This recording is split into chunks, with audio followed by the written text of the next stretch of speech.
This really appealed to me. This is a tightrope walker going across Front Street. And North Carolina was, and this area in particular, was walking the tightrope at this time.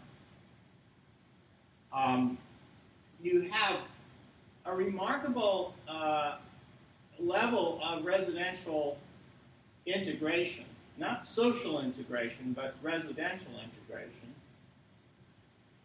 You have again, a transforming African-American population, very large, but an economically dominated white society. You have a history of slavery with all of the attitudes that carry over from that. And then you have the beginnings of a very powerful black and white, poor white, political movement. So you have the beginnings of what amounts to an almost revolutionary, from the standpoint of the white society, an almost revolutionary kind of situation. And I'll say more about that. You probably already know more about that, but that's a very that's a key to understanding what's going on here.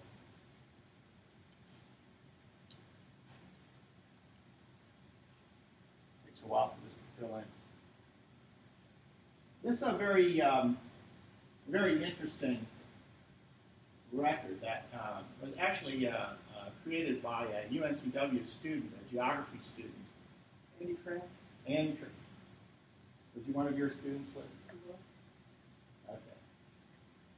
So this is an indication of black businesses in Wilmington in 1897, and the rest of this little slide. By the way, this is on my website, so if you want to, can look it up and see more of the detail here.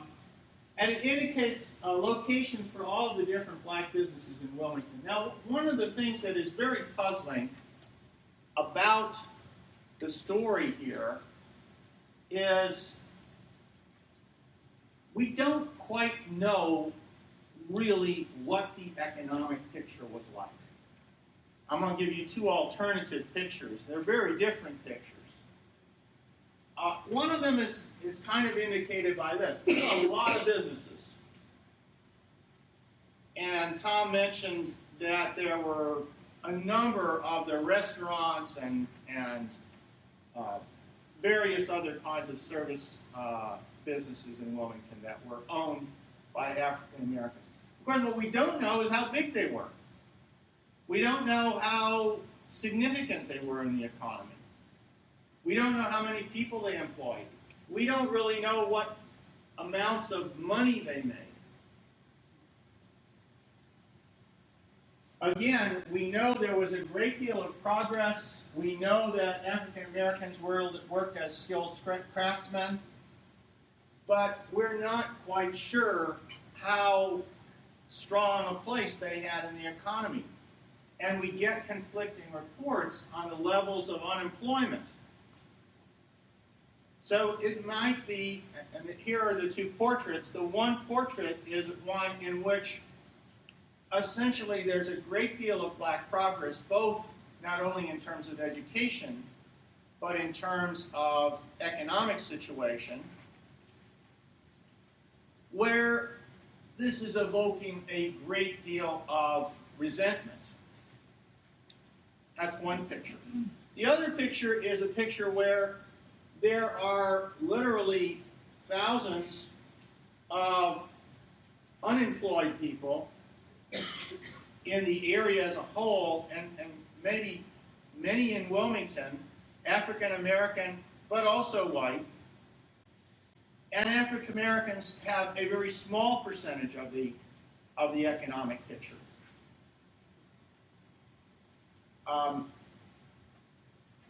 One of the claims that the white leaders will make is that 95% of the taxes are paid by whites. indicating that they have controlled 95% of the economy. So we're not really quite sure, and if you read Crowther's books or you read other accounts of the times, it is somewhat puzzling to try to figure out, well, what was the economic story here? What was the real picture of the society? And this becomes a very important question afterward as well, because how much of the black property was seized or was taken over, perhaps illegally, afterward? What was the immediate, as it were, economic impact? We know the economic impact of these events was terrible, but we're not quite sure about the details.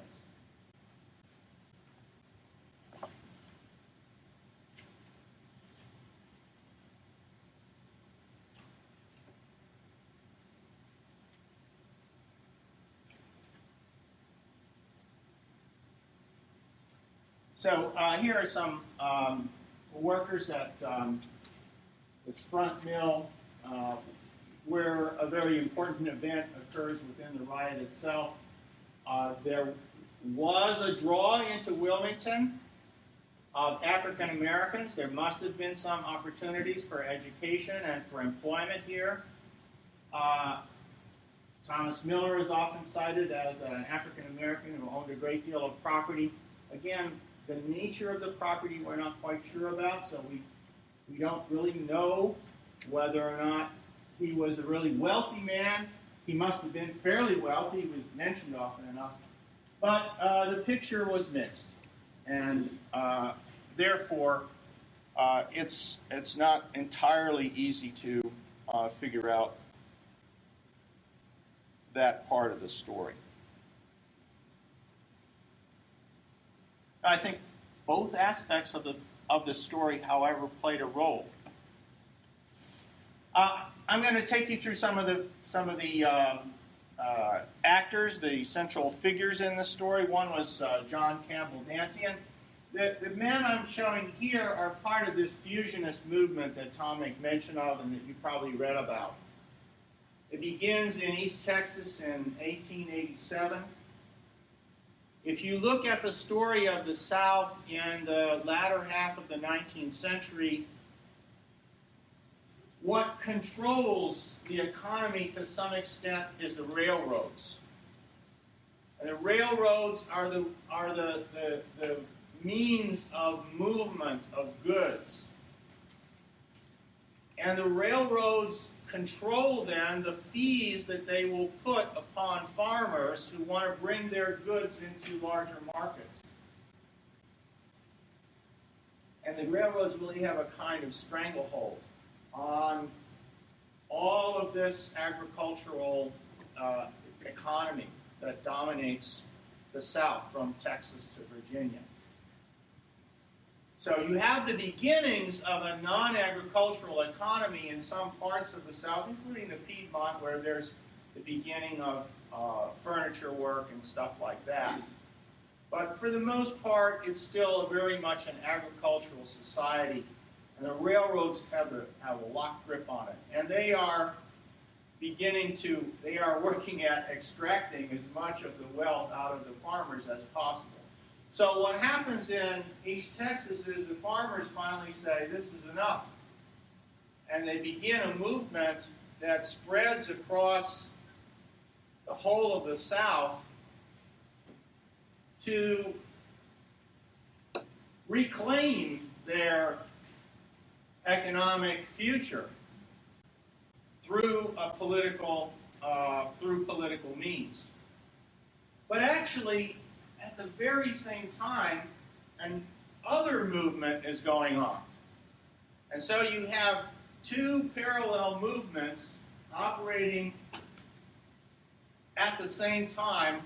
One of them attempts to draw two groups together who have enormous class and economic interests in common. That's the poor white farmers and poor white laborers and African Americans. So that's the fusion movement, to fuse together under one economic union African Americans and poor white farmers. And really their situation was very much the same. Throughout these states, essentially there are oligarchies in control, and these are the people who are losing the most. But the other movement that's going on that is beginning to take hold and take root is a white supremacist movement. And so you begin a rise of this phenomenon of violence, including lynching. I have a pretty terrible book over there about that. That begins to spread throughout the South in the 1890s. And what you end up then with is a very spotty record. In some states, it is the racial movement that draws poor whites into the white supremacist party, the one party then, the Democrat Party. And in other states, there is a fusion movement. And interestingly enough, in North Carolina, the fusion movement is a very powerful and very successful movement. North Carolina is a little different. And this confluence of the poor white farmer and the especially black Republican gave North Carolina politics its distinctive flavor in the 1890s. And I think we might want to say then, began to threaten in a remarkable way the established order of North Carolina political and economic society. So here again are some of the figures from this fusion movement. Actually, the first is not so much that. John Campbell Dancy, I think, is a very good example of a man who was a black Republican federal figure. He was quite a remarkable man. He remained in Wilmington after the riots. He, in fact, remained and worked in Wilmington for 3 years. He eventually went back to D.C. Quite an extraordinary man. A target of a great deal of resentment because his salary was quite high. Customs officer of the Port of Wilmington. Did not play a particularly political role, but was identified with this fusion movement. Silas Wright was the mayor. I just love those chops. He apparently was a very dapper man and was one of 4 different men who claimed the right to be mayor of Wilmington. But his election was a legal one. He eventually flees for his life on the night of November 10th, 1898. Last figure here is George White. Quite a remarkable man also. 2-term congressman from the Black Second, north of here. He was the first congressman to introduce anti-lynching legislation into the Congress. And eventually, he actually founded a community. I went there, Tom, to White. Sorry? I went there to White. Oh, did you? Yeah. And what did you find? Oh, I found a little town with a really nice cafe and people that remember George White. Uh-huh. So here we have the other side, as it were, Walker Taylor. And by the way, the first 2 of these names are very prominent names in Wilmington today. The Taylors are very prominent in the insurance business, and had some Walker. One of the Taylors, Walker Taylor, had some interest in the 1898 movement, but I think it burned a little bit too much of the family memories and eventually pulled back from that. He is a man associated with what's called a group of six. So we have, in 1898, the beginnings of these conspiracies. One of them was a group of six. The other was a secret nine. He's the man associated with the group of six. Military figure. He essentially becomes the military commander of Wilmington late in the afternoon on the day of the violence.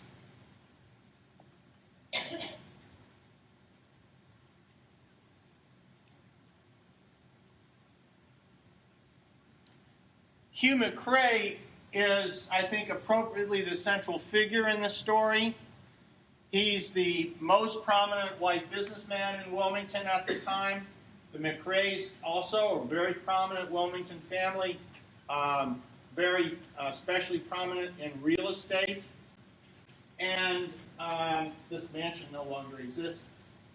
He plays a key role in the decision to overthrow the government and begin a new political administration in Wilmington. And the last figure here is the man who's known as the Robespierre of the revolution.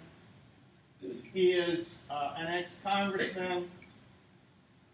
He is also the foremost orator of this white supremacist revolution, and most famous for what Tom mentioned, a speech which ended with choking the Cape Fear River with black carcasses. He plays a very important and inflammatory role, not only in the whole lead-up, but also on the day itself. Get to that in just a minute.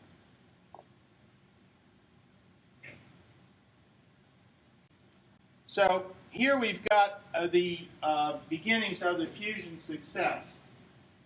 Already in 1892, there's enough success of this fusion party that we see the prominence of cartoons, racist cartoons, that address what the Democrats foresee as a tremendous danger. And it was a political danger.